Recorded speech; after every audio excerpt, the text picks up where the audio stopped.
Neil Boothby bize erken yaş zorlukları Suriyeli çocuklara yönelik uygulamalar başlık altında bir sunum hazırladı. Kendisi Kolombiya Üniversitesi'nin zorunlu göç ve sağlık programının başkanıdır. Yokluk ve tehlikenin çocuklar üzerindeki etkisi konusuna yoğunlaşan Boothby, Amerika Birleşik Devletleri hükümetinin çocuklar ve güçlük bölümünün özel danışmanlığını yaptı. Başkanlığı altında Beyaz Saray, güçlük içinde çocuklar için ABD hükümeti aksiyon planını uygulamaya geçirdi. Ki bu zorluk çeken çocuklara yönelik ilk yabancı destek girişimiydi.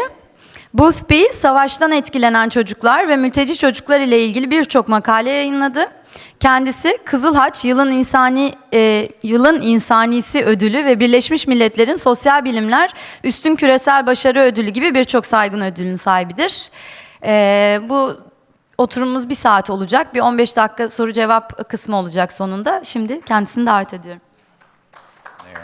What I want to do is just show a very short video on how brains form. Whoops. At least I hope I do. Where'd you go?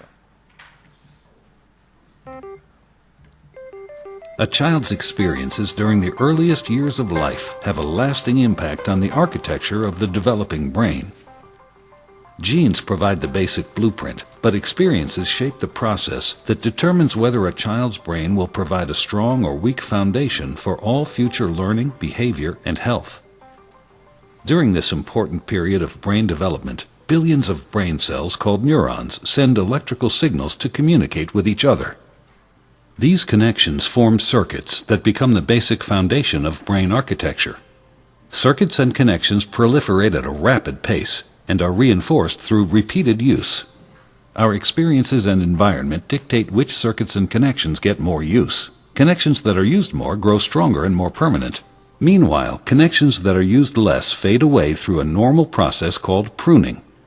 Well-used circuits create lightning-fast pathways for neural signals to travel across regions of the brain. Simple circuits form first, providing a foundation for more complex circuits to build on later. Through this process, neurons form strong circuits and connections for emotions, motor skills, behavioral control, logic, language, and memory during the early critical period of development. With repeated use, these circuits become more efficient and connect to other areas of the brain more rapidly. While they originate in specific areas of the brain, the circuits are interconnected. You can't have one type of skill without the others to support it. Like building a house, everything is connected, and what comes first forms a foundation for all that comes later.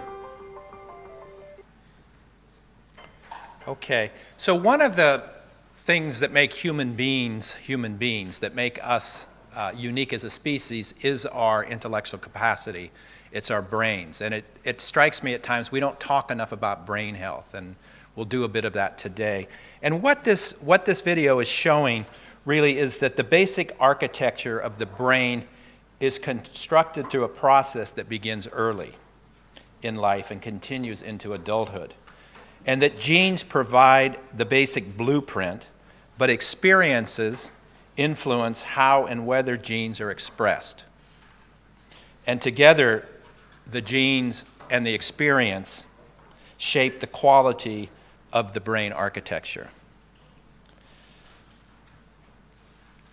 Plasticity, or the ability for the brain to reorganize and adapt, is greatest in the first years of life and decreases with age. I think that's one of the basic premises that we're working on, and one of the things that makes children children as opposed to just small adults.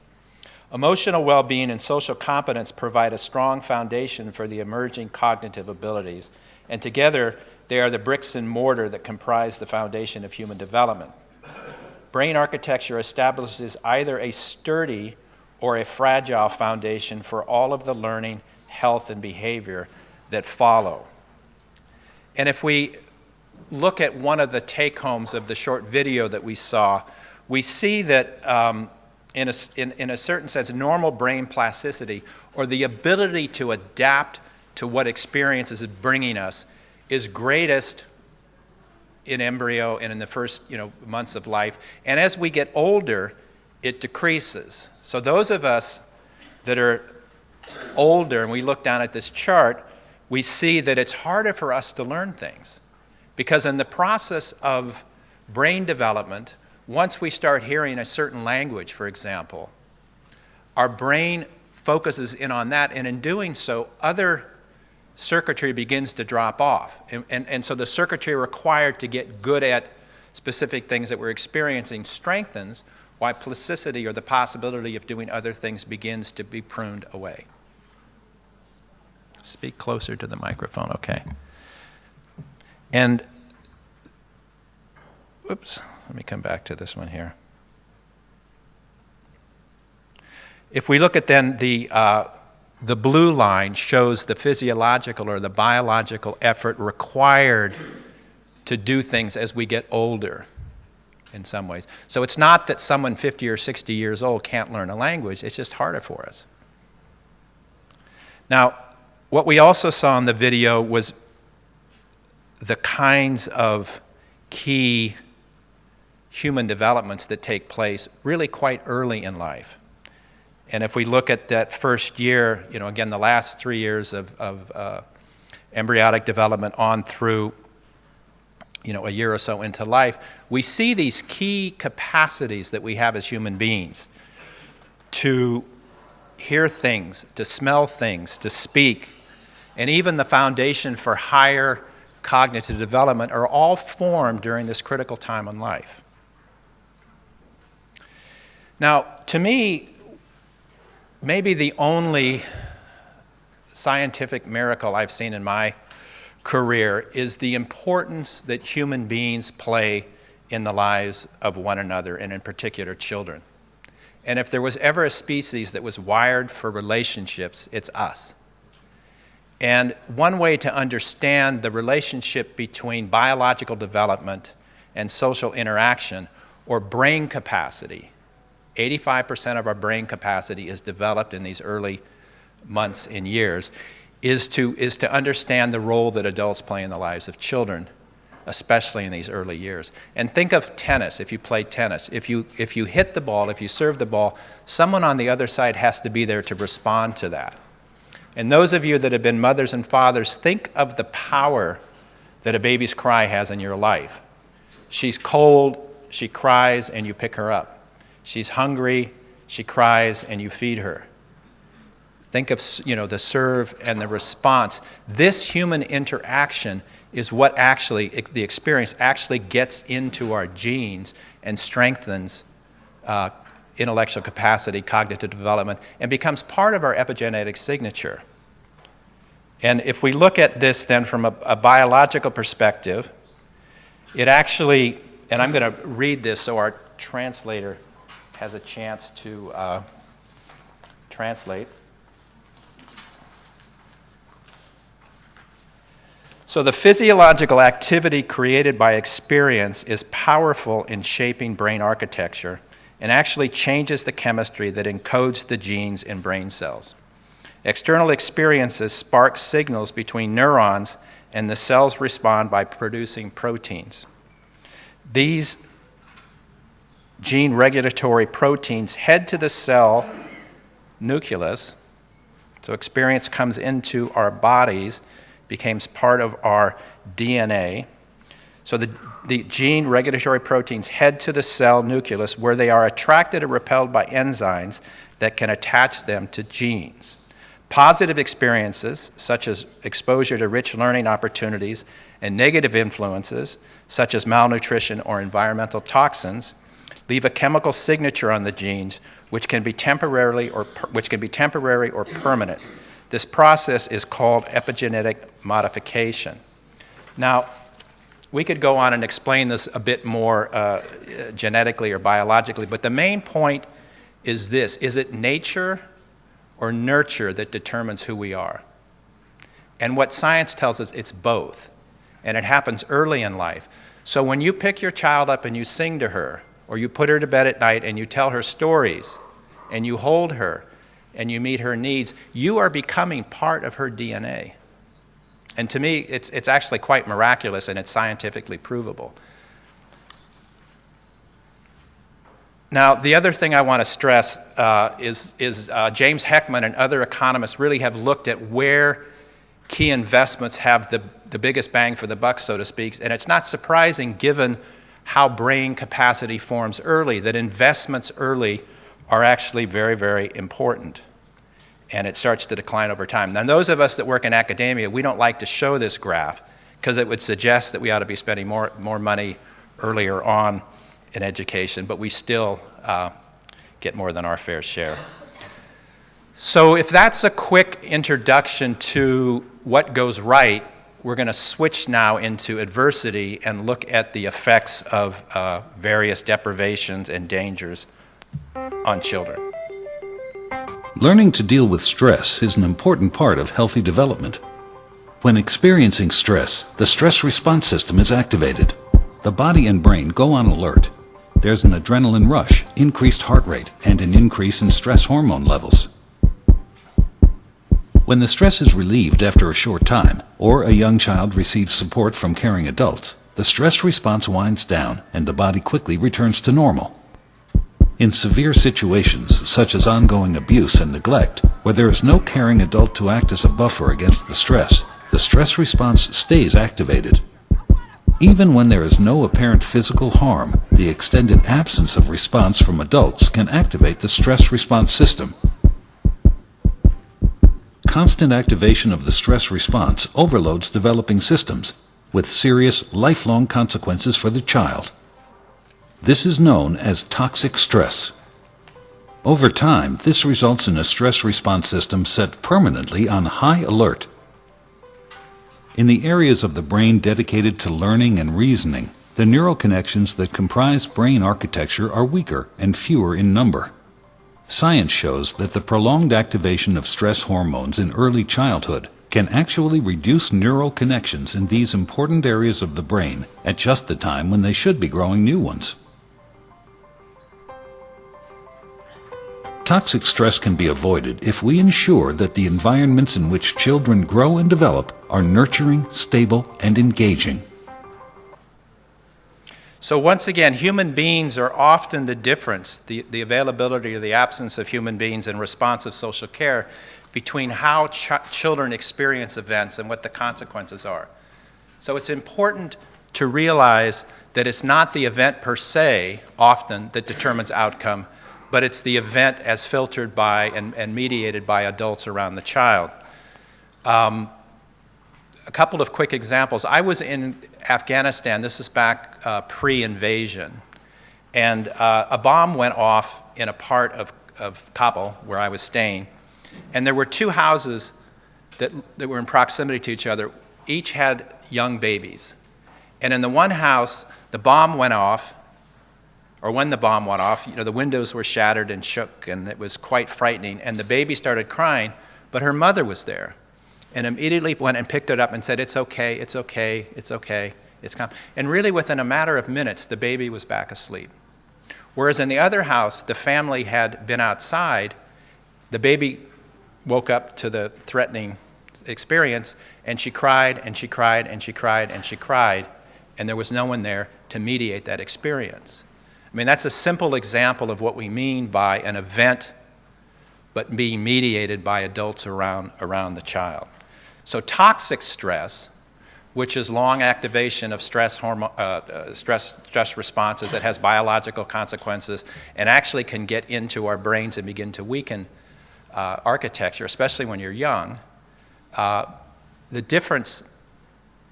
The way to protect that is through the social care and nurturing relationships as best we can. Now, the other thing I think that's quite important, there's been a lot of research done around risk and resilience, epidemiological work as well as qualitative work. And what we know is it's not necessarily one bad thing happening in the life of a child that determines or leads to a negative outcome, but it's the accumulation of risk. So children normally can deal with one adversity. So let's just say, pick a simple one, like you get divorced and your father moves away. Most children who come from divorced families, if that's the only bad thing that happens to them, they grow up fine. But if you get divorced, your family income comes down, a second adversity, and you have to move out of your neighborhood and out of your peer group and out of your schools. A third adversity. When 3 bad things happen simultaneously to children, the likelihood, statistically, of negative outcomes as an adult, including non-communicable disease, cardiovascular problems, mental health, etc., goes up 4-fold.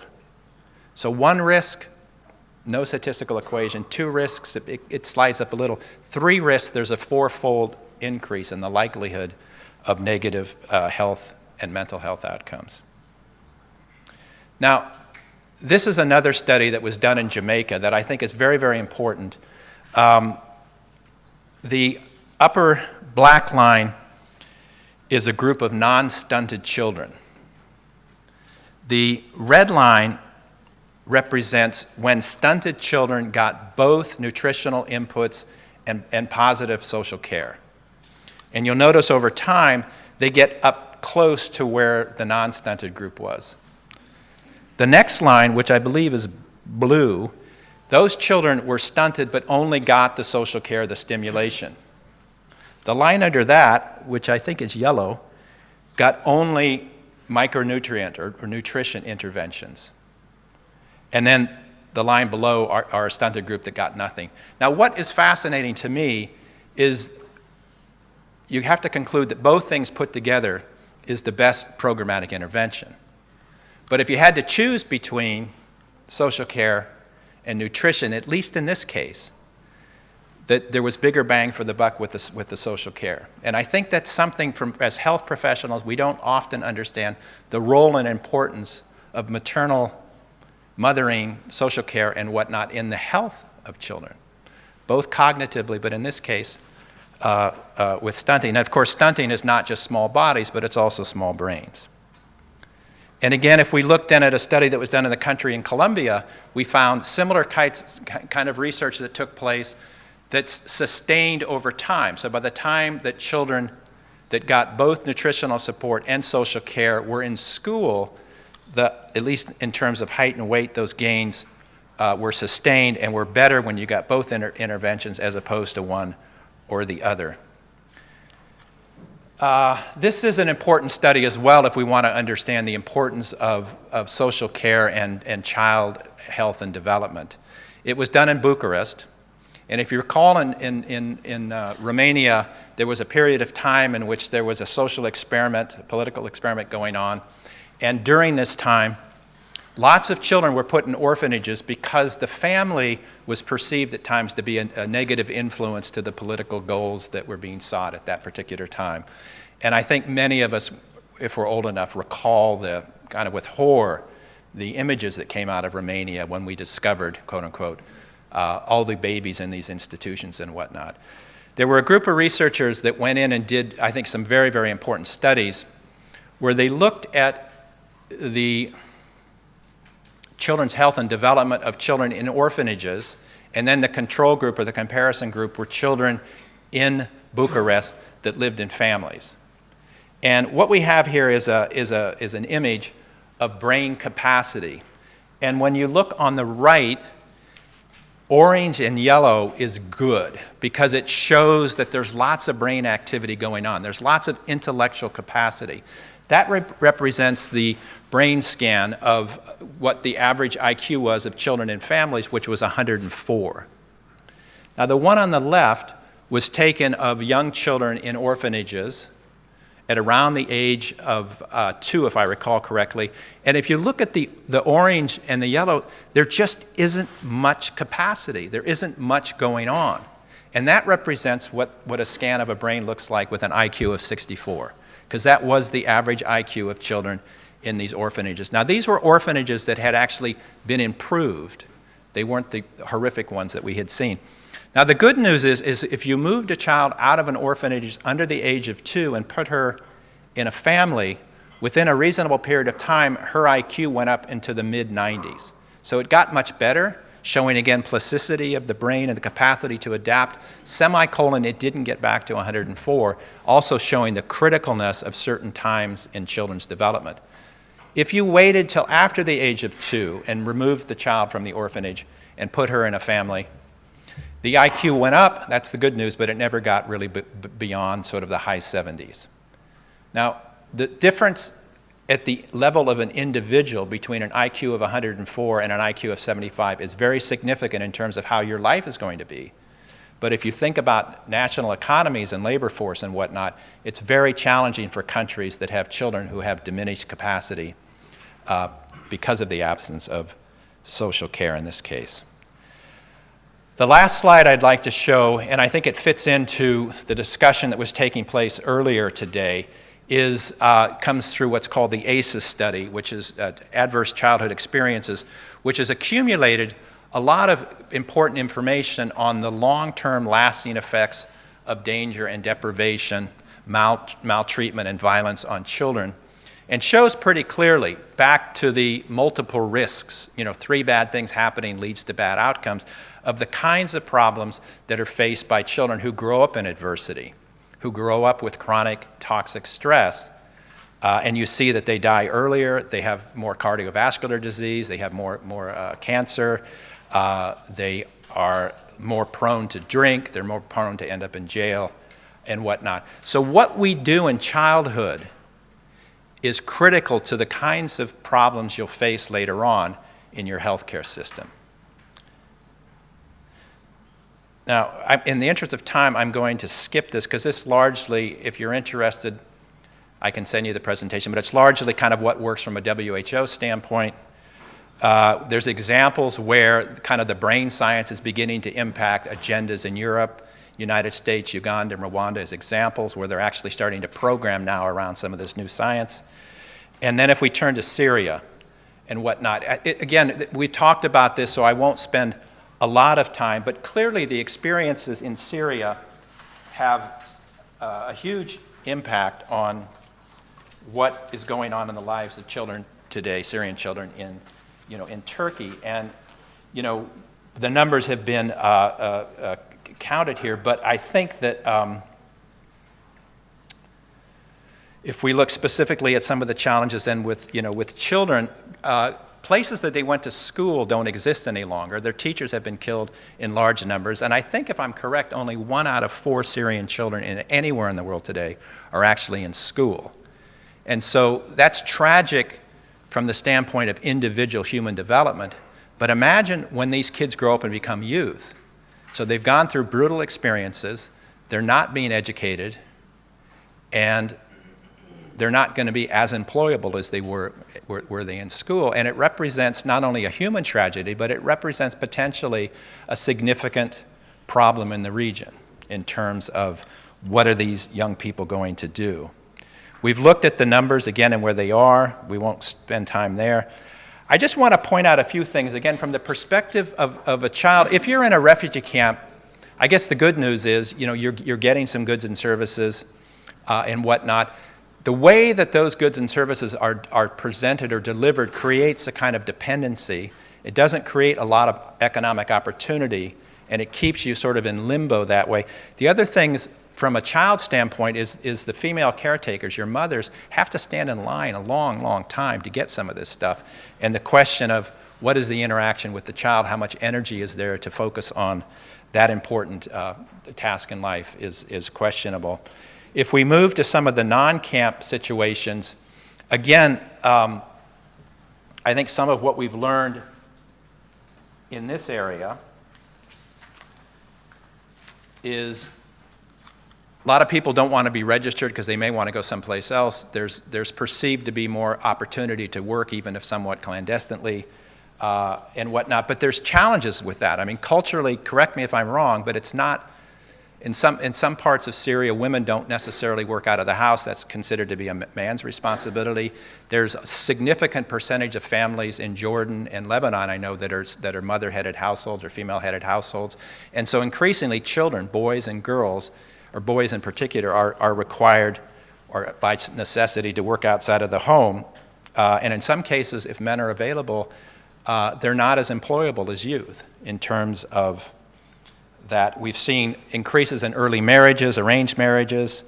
I think 32% of all Syrian refugee marriages registered in Jordan, for example, in the first quarter of 2014, involved a girl under the age of 18, according to UNICEF. So again, the economic struggle creates different ramifications for families. They have to adapt to that, and early marriage might be one of the ways that they're doing that. Now, just one other piece of information and then questions for you all.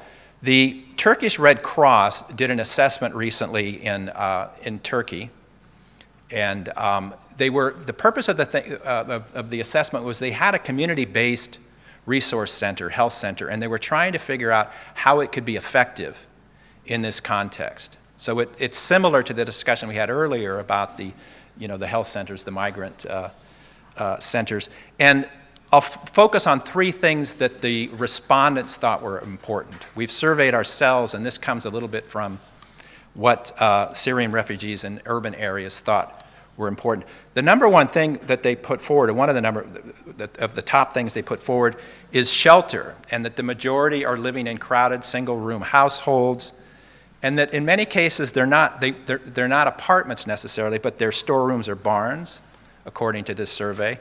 The rents are expensive, and that there's concerns about toxins in these places. So not only do some of them not have toilets, for example, but there's lead paint and there's other problems that we know is detrimental to children, and there's poor water sanitation.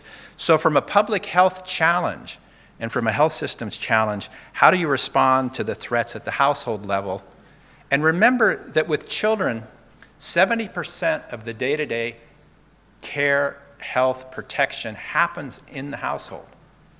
It is the center of the universe, so to speak, for children, and needs to be thought of as a very important part of a health system. The Red Crescent survey also found that employment and economic survival was critical. Unemployment is the norm, discrimination, harsh conditions when they get labor. Sometimes it's labor that others don't want to do. Sometimes it's dangerous. Children are being employed, sometimes in difficult, dangerous situations. And again, the public health challenge, if we're concerned about toxic stress, if we're concerned about prevention, how do you combine protection and health? They're not separate sectors. They actually come together in the lives of children and others. How do you work in that element? And then the last area, which has been touched on in the last session, is the idea of the experiences that they've gone through and what is sometimes referred to as PTSD, or post-traumatic stress disorder versus syndrome, when it lasts over a certain period of time. And certainly we've heard that people still suffer from loss of loved ones, from nightmares, from bad memories, and whatnot. I think that the question here for kids is they could be going through this themselves, but if their mothers in particular, if their fathers are absent and their mothers are consumed with grief and despair, how responsive are they? Think of the tennis match. If the baby cries, is there the energy to pick her up and move on from there? And again, I think the public health challenge here is if the majority of the population, and I think we heard a figure that was over 50%, at least that might be an estimate, if a majority of the population is suffering from what we sometimes refer to psychiatrically as PTSD, how do you respond to a health challenge, a mental health challenge that is so widespread?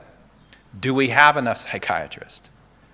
Do we just go to the medication route, or are there things that can happen at the household and community level that are preventative and proactive and whatnot? And there have been some lessons learned in different parts of the world that may or may not be applicable here. 2 more slides. WHO defines a health system as follows. Consists of all organizations, people, and actions whose primary intent is to promote, restore, or maintain health. It goes beyond, it addresses efforts to influence determinants of health, as well as more direct health improving activities. It's more than a pyramid of publicly owned facilities. It includes, for example, a mother who's caring for her child. It includes vector control campaigns, health insurance programs, health and safety legislation, and you can read on from there. If we take that definition and try to apply it to the situation here, this represents the district hospital, first layer, and community levels, this comes out of the sphere's standards. This is what one would learn if you were working in what our friend Fawad has suggested isn't as applicable here in Turkey. This comes more out of a low-income country sort of scenario. And if you look at the community level, for example, you often have to ensure these things, are taking place. As I've listened to the conversation here, the challenge that I hear is at the community and household level. And I just may be hearing it from the perspective of children, or I'll put it perhaps that way, from the perspective of the child, the household, and then the community level is going to be very significant. And so my question to you is, if you were designing, or as you're designing these community migrant centers, as you're looking at ways to mobilize civil society around the health concerns of Syrian refugees, what is it that needs to happen at the household level? What outcomes do you want to see? And then how would you go about mobilizing that at scale? I think that is the public health challenge.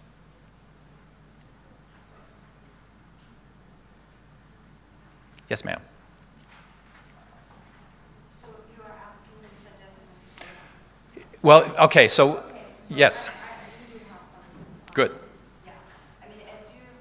Should I switch in Turkish? You can speak whatever you want, and I'll get my headphones.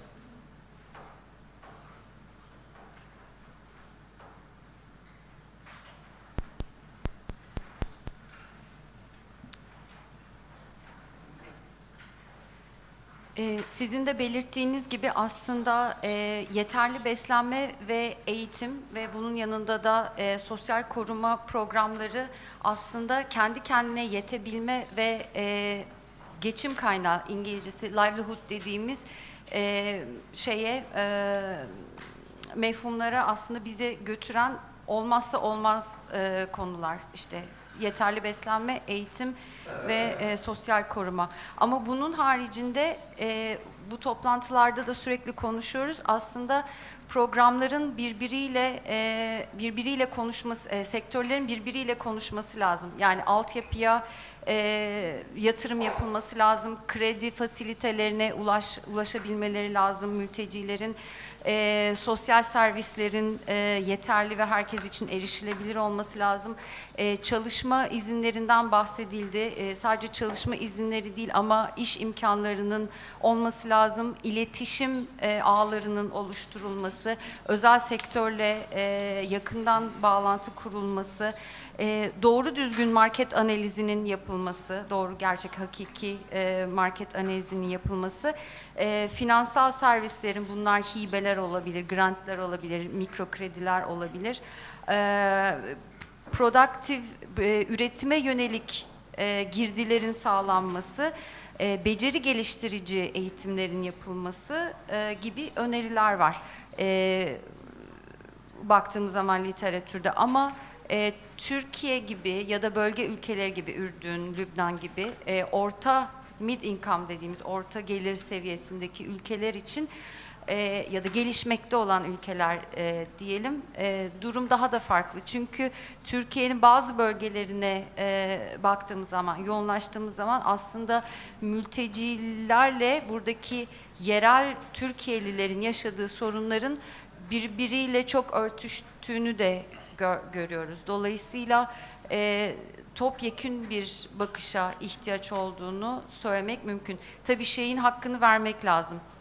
Mülteciler, burada yaşayan Türkiye'lilerin yaşadığı sorunları kat ve kat yaşıyorlar. Ama sorunu sadece mülteci tarafından çözmek sanırım yeterli olmayacaktır. Topyekün çözmekte fayda olacaktır diye düşünüyoruz.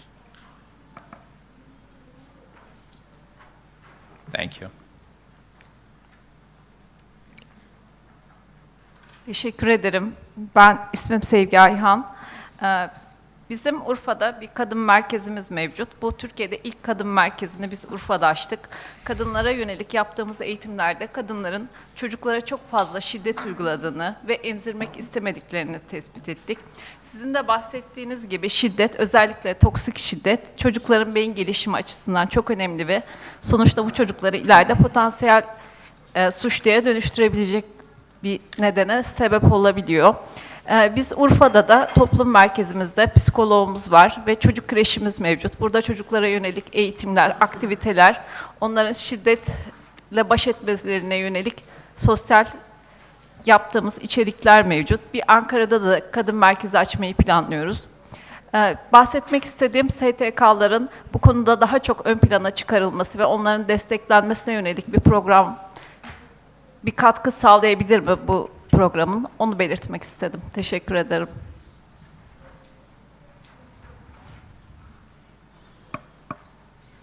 Great. I'm not sure I can answer the question of funding for civil society except to say that I think in the area that we're talking about, it's extremely important, and how you go to scale on some of these, these issues are going to be important. Just two quick comments. One is on the economic side of things.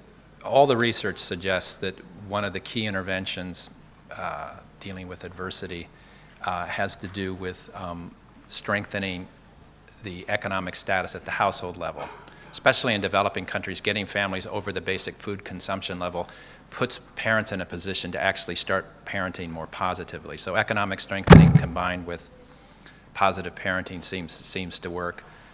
Civil society engagement is very important. We found too in other places, sometimes parents are overwhelmed and stressed, or they don't know what to do. And with technology and smartphones and whatever, you can actually develop apps that households can access around kind of just key advice. What are the 5 things you can do on a day-to-day basis with your kids to, increase their curiosity, their intellectual capacity, and whatnot. So there's lots of ways that we can get preventative health and public health messages into the family short of people coming to us. And I think we need to think in both directions. Yes, ma'am. Teşekkürler. Yetersiz kalan ev ortamın çok önemli. Bir konuya dikkat çekmek istedim. Bizim daha önce Türkiye'de hiç görmediğimiz kadar çok çocuk şu anda sokaklarda çalışıyor. Hiç görmediğimiz kadar bakımsız çocuklar, dilencilik, bir patlama oldu. Yani eminim bir epidemiyolojisine baksak böyle bir patlama daha önce ülkede hiç görmediğimiz bir patlama ve muhtemelen bunun arkasında hiç anlayamayacağımız sağlıkçılar olarak hiç anlayamayacağımız bir suç örgütü yapılanması var. Önerilerimiz ne olabilir? Yani emniyetle birlikte yürütülmesi gereken belki araştırmalar var, hizmet tarafı var. Bu baş edilemeyecek kadar büyük bir soruna doğru gidiyor. Ev ortamı, yetersiz kalan aile psikolojisi, bunlar çok önemli ama sanki bundan da öte ciddi bir problemle karşı karşıyayız gibi geliyor. Yorumlarınızı bilmek isterim. Teşekkür ederim.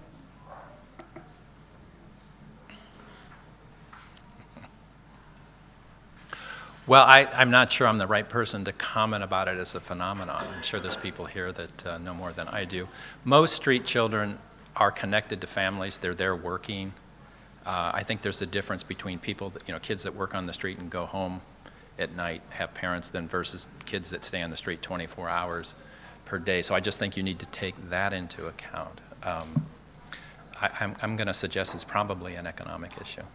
My concern was that there are criminal networks that need to be elaborated on. Okay. It might go beyond the family and the household. I just wanted to draw attention Thank to you. this. That was a Yeah. study. Yeah. Thank you. Yes, ma'am. Let's go over here, and then we'll come back to you. I'm a clinical psychologist, so my points are probably more about mental health. But one point that you made is very interesting to me. You talked about the camp and how that kind of puts people in a kind of a dependent position. And I think some of the things that we're discussing always is at an individual level. Let's provide this for the child, or let's provide this for the mother who's depressed. And I think what I'm hearing from you is what we're missing is the whole unit. We need to do something about the whole unit, and that's what we're seeing in terms of mental health. When you do something for the child, it actually does something negative for the mother, which allows, makes her position even more unnecessary, for example. Observations. I'll share two things.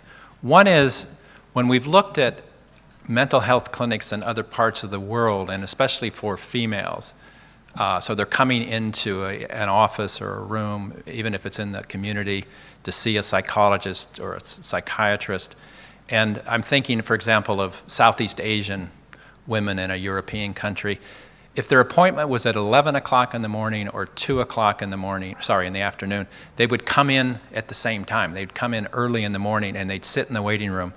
And what was observed is there was all this talking between the women before they went to see the psychiatrist, but when they went to see the psychiatrist, it wasn't a terribly active conversation. It was more of a compliant sort of thing. And they began to understand that one of the best forms of supports were amongst the people themselves, and they began to sort of change their practices. So again, I think that's something to just consider, is the way that refugees can help one another, and maybe in particular women and women. The other thing I'll mention is, again, if we look at what can be done at the household level, if you thought about a limited number of outcomes that you wanted to achieve. So what is it you want to see achieved at the household level? So maybe it's when babies are like stimulation, engagement, sanitation, things, be careful of toxins, whatever those things are.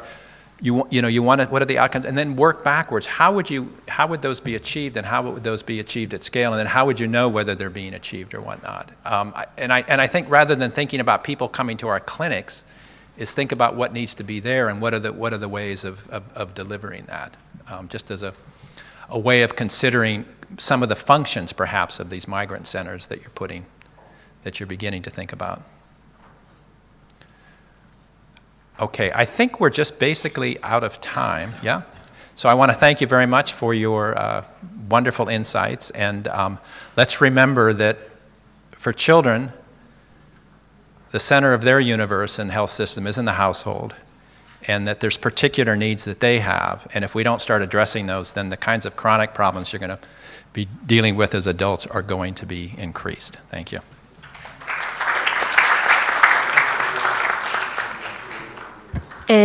Şimdi öğle yemeği için bir ara vereceğiz. Yalnız saat 1'de biraz 15 dakika sarktık ama saat 1'de tekrar burada olmanızı